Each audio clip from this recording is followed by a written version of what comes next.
In this lesson, we'll be talking about outliers. By the end of the lesson, you should be able to analyze a scatter plot and identify if there's an outlier that could impact the data, and then describe the outlier in the context of the real-world problem.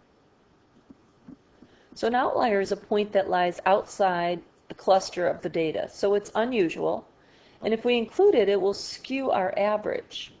So in this example here, we have a graph of boys between ages 10 and 15 and comparing their age and their height.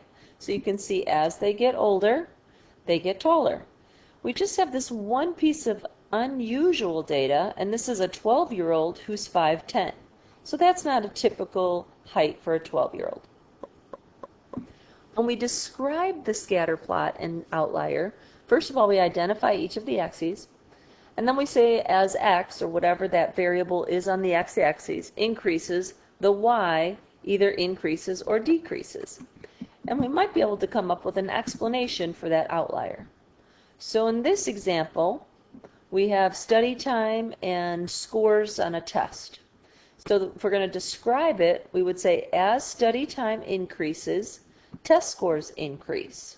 You can also see that we have two outliers there. So we have this one down here, which is a student who studied for almost 2 hours but still didn't score very well. Maybe they weren't feeling well that day. And then we have a student who didn't study very much, a little over an hour, and scored almost a perfect paper.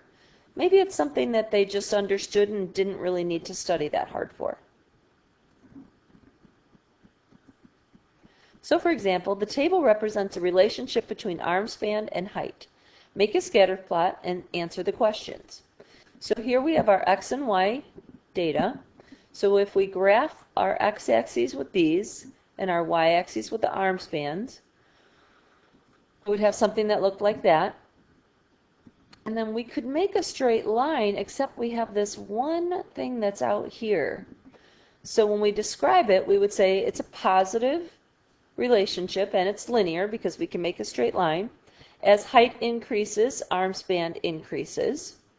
But we do have an outlier, which is at 170 and 100. And this is a tall person who has unusually short arms. So we're looking at 3 different graphs here, and we're asked to identify and describe the outlier. So in this first one, the outlier is down here at 120, which means that they only missed one class, but they still scored very low. Over in this one, we have our outlier here. Then in 2012, Europe sold 62,000 in sales. So that was an unusual year. In this last one, we have a stem and leaf plot. So we're at 52, 56, 56, 52. And then we have this one game where they scored 91 points. It's unusual data. So let's look at a few here.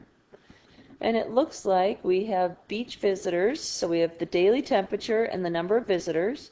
The higher the temperature, the more visitors we have, except right here, we have a very hot day, but not as many visitors. Maybe they saw a shark or something, so we didn't have any visitors to the park that day, the beach that day. Here we have years of experience and income. So the more years of experience, the higher the income, except this guy who is 34 and still doesn't make very much money. So maybe he just doesn't work very hard. Here we have ice cream, and as the temperature goes up, the sales goes up. But we have this one day where it's not really all that hot, but the sales is really high. So maybe there was a sale. Here we have the price of peaches goes up, the number sold goes down. So the more they sell, the price comes down. Except here on this day, they had a lot sold, but the price was really high. So maybe there was a peach festival in town. So when a point is away from the cluster, it's called an outlier. If x and y are both increasing, what kind of correlation is it? And that would make it a positive correlation.